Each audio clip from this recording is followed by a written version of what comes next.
अक्टूबर, नवंबर और दिसंबर, इस वर्ष के ये आखिरी 3 महीने वृश्चिक राशि के लोगों के लिए कैसे होने वाले हैं। जय माता दी दोस्तों, आप सभी का स्वागत है हमारे YouTube चैनल अमृता एस्ट्रो में। और आज की इस वीडियो में मैं बात करने वाली हूं इस वर्ष के अंतिम 3 महीनों के ग्रहों की गोचर का प्रभाव किस तरह से आपके जीवन में बड़े परिवर्तन लेकर आएगा।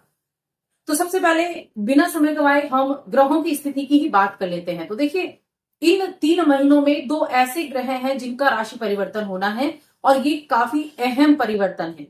इन दोनों ग्रहों के नाम हैं गुरु बृहस्पति और शनिदेव। देखिए, गुरु बृहस्पति की अगर मैं बात करूं तो गुरु बृहस्पति अभी आपके सप्तम भाव में बैठे हैं और गुरु जो है 9 अक्टूबर यानी जब अक्टूबर महीना शुरू होगा तो 9 अक्टूबर को गुरु वक्री हो जाएंगे और इस वर्ष के अंत तक गुरु बृहस्पति वक्री ही रहेंगे, क्योंकि वो फरवरी 2025 में मार्गी होंगे। तो वक्रस्थ स्थिति में ही इन 3 महीनों में उनका रिजल्ट देखने को मिलेगा। वक्री होने का मतलब होता है कोई भी ग्रह उल्टी तरफ चलते हुए प्रतीत होना। तो इसीलिए वो बहुत पावरफुल स्थिति में भी कहा जाता है कि अगर कोई भी ग्रह वक्री है तो बड़ा ही पावरफुल होता है।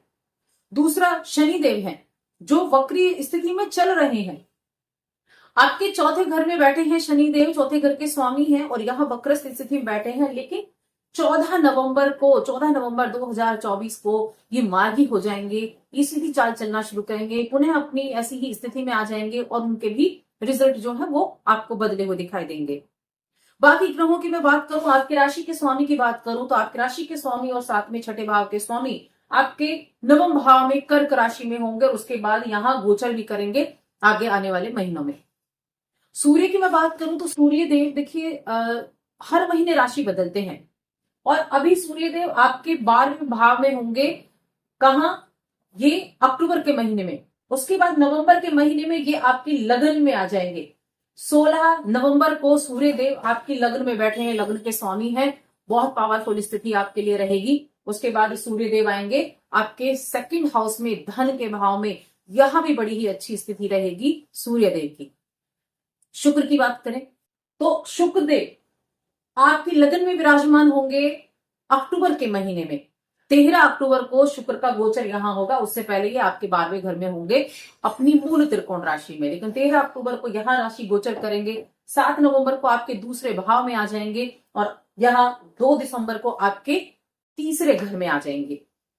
शुक्रदेव की ये स्थिति जब आएगी तो शुक्रदेव के भी कई तरह के रिजल्ट आपको बदलाव जो है वो देखने को मिलेंगे। बाकी बुध देखिए हमेशा सूर्य के साथ साथ ही होते हैं, एक घर पीछे या एक साथ, ऐसे ही बुध की स्थिति होती है। अब इनका जो प्रभाव है वो किस तरह से होने वाला है, चलिए जानते हैं। पहले मैं बात करूंगी करियर के बारे में कि आपका करियर, आपका व्यवसाय ये कैसा रहेगा। करियर का भाव है आपका 10वां भाव, सभी के लिए 10वां होता है और इसके स्वामी बनते हैं सूर्यदेव। अब सूर्यदेव को अगर आप देखें तो अक्टूबर के महीने में सूर्य आपके 12वें घर में होंगे। अब देखिए 17 अक्टूबर को आपके 12वें घर में जाएंगे, उससे पहले आपके 11वें घर में बैठे होंगे केतु और बुध के साथ। तो यहां क्या होगा, एक तो आप अपने जो व्यापारी हैं इस राशि के उनके लिए अच्छी स्थितियां रहेंगी मध्य माह तक। उसके बाद जब ये 12वें घर में चले जाएंगे तो देखिए कर्म भाव का स्वामी जब 12वें घर में जाता है और शुक्र की राशि में जाता है तो कहीं ना कहीं आप पैसे कमाने के लिए अपने घर से जो दूर रह रहे हैं उनके लिए अच्छी स्थितियां बन जाती हैं। काम करने के लिए हो सकता है आपको बाहर भी, दूसरी जगह भी जाना पड़ जाए, ट्रैवल आपको करना पड़ जाए, यात्राएं आपको करनी पड़ जाए, तो ये भी स्थितियां रह सकती हैं। लेकिन हाँ, धन के मामले में स्थितियां अच्छी रहेंगी, इन्वेस्टमेंट भी आप कर पाएंगे और खर्चा भी आपके लिए होगा, खर्चे के योग भी बनेंगे। व्यापारियों की बात करूं, देखिए व्यापार का भाव होता है ये सप्तम भाव और ये शुक्र की राशि है जहां गुरु बृहस्पति विराजमान है। और ये है क्या, ये आपके धन भाव के स्वामी हैं और आपके पंचम भाव के स्वामी है। बहुत अच्छी स्थिति बनी हुई है गुरु की, आपके व्यापार के लिए अच्छी स्थितियां रहेंगी। जब गुरु वक्री होंगे 9 अक्टूबर को, तब क्या होगा, तब बस आपको ध्यान रखना है कि ओवर कॉन्फिडेंट नहीं होना है। किसी भी व्यापार में, आप किसी भी बिजनेस को करते हैं, कोई दुकानदारी करते हैं, कोई डील आप फाइनल करते हैं, तो थोड़ा ध्यान रखते हुए आपको करना होगा। हालांकि इनकी पोजीशन बहुत अच्छी है, लगन पर दृष्टि भी डाल रहे हैं, कुछ नेगेटिविटी को दूर भी कर पाएंगे, आपका धर्म कर्म में मन भी लग जाएगा और बहुत ज्यादा एक्टिव भी रहेंगे अपने हर एक काम को लेकर, बुद्धि से निर्णय लेने वाले होंगे, बुद्धि से काम करने वाले होंगे। शुक्र जो आपके लग्न में बैठे हुए हैं वो दृष्टि डाल रहे हैं सप्तम पर, और यहां से गुरु डाल रहे हैं दृष्टि यहां, और गुरु की दृष्टि जा रही है 1 2 3 4 5 आपके 11वें भाव पर भी और सप्तम भाव पर भी, और यहाँ तीसरे घर पर भी। तो गुरु की कृपा से तो आप नौकरी करते हैं, बिजनेस करते हैं, वहां चीजें जो है अच्छी रहेंगी, धन आने के योग बनेंगे। नौकरी के भाव की हम बात कर रहे हैं तो देखिए, कर्म का भाव ये होता है, करियर का भाव ये होता है, लेकिन नौकरी का भाव ये छठा भाव होता है, जिसके स्वामी आपके राशि के स्वामी ही बनते हैं मंगल देव। आपकी राशि के स्वामी और आपकी छठे भाव के स्वामी आपके नवम भाव में है। तो भाग्य का सपोर्ट आपको जरूर देखने को मिलेगा। मन थोड़ा सा जरूर कहीं ना कहीं भटक सकता है या मन में दुविधाएं हो सकती हैं, लेकिन नौकरी के लिए बड़ा अच्छी स्थिति बनेगी जब मंगल आ जाएंगे नवंबर के महीने में आपके 10th हाउस में। बहुत अच्छे जॉब के चांसेस भी होंगे, जो बेरोजगार लोग हैं उनके लिए जॉब के चांसेस बनने वाले हैं, जो पहले से जॉब कर रहे हैं उनके लिए अधिक आगे बढ़ने के चांस उनको मिल सकते हैं। अपने काम पर पूरा फोकस आप कर सकते हैं।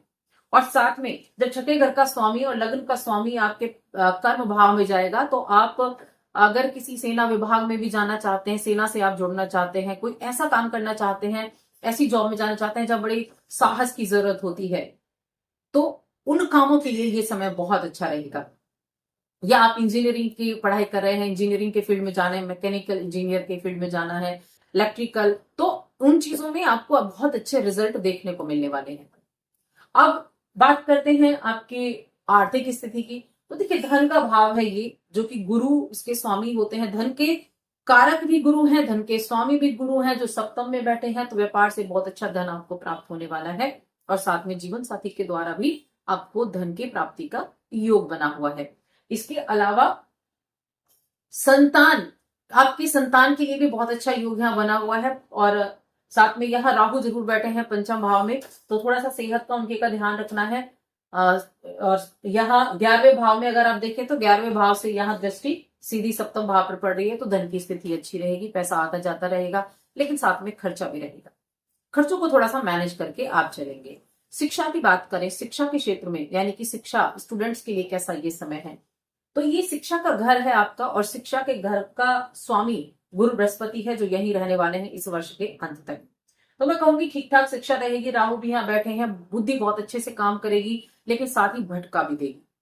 तो उस जब मन भटकता है, पढ़ाई से मन दूसरी जगह जाता है, उस समय आपको थोड़ा ध्यान करना होता है, उस समय लोगों की बातों को आपको सुनना होता है, ताकि आपका अभी जो फ्यूचर आप बनाने के लिए चल रहे हैं वो आपका फ्यूचर सिक्योर रहे और आप सही राह पर चल सकें। लोगों की बात माने, सुने, अपने से बड़ों की बात माने, तो आप एक सही राह पकड़ सकते हैं।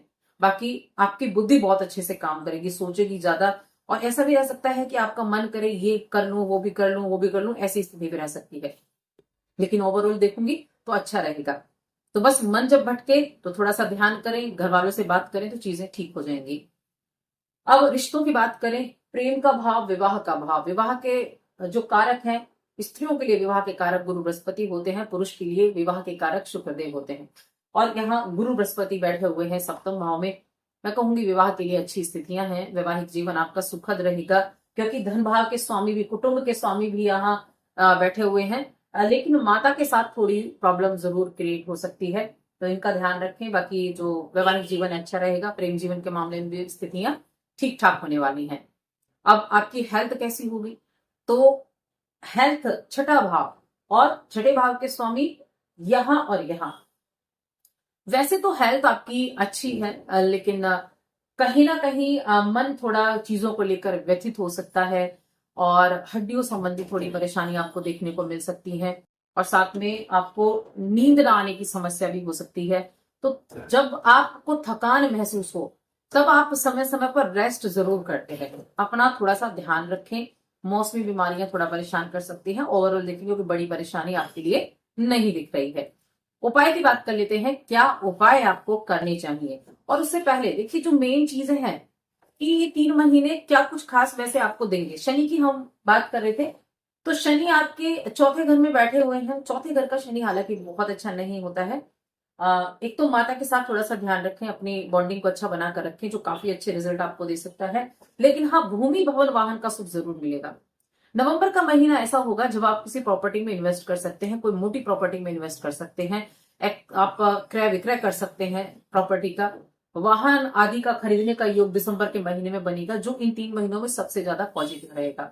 अपना मकान अगर आप खरीदना चाह रहे थे तो नवंबर का महीना सबसे खास होगा, शनि के मार्गी होने के बाद, कि आप अपना खुद का मकान लेना चाह रहे हैं तो वो उसकी जो सिचुएशन है वो आपके बननी शुरू हो जाएगी और वहां आपकी खरीदारी हो जाएगी। उपाय की बात कर लेते हैं। क्या उपाय करना है?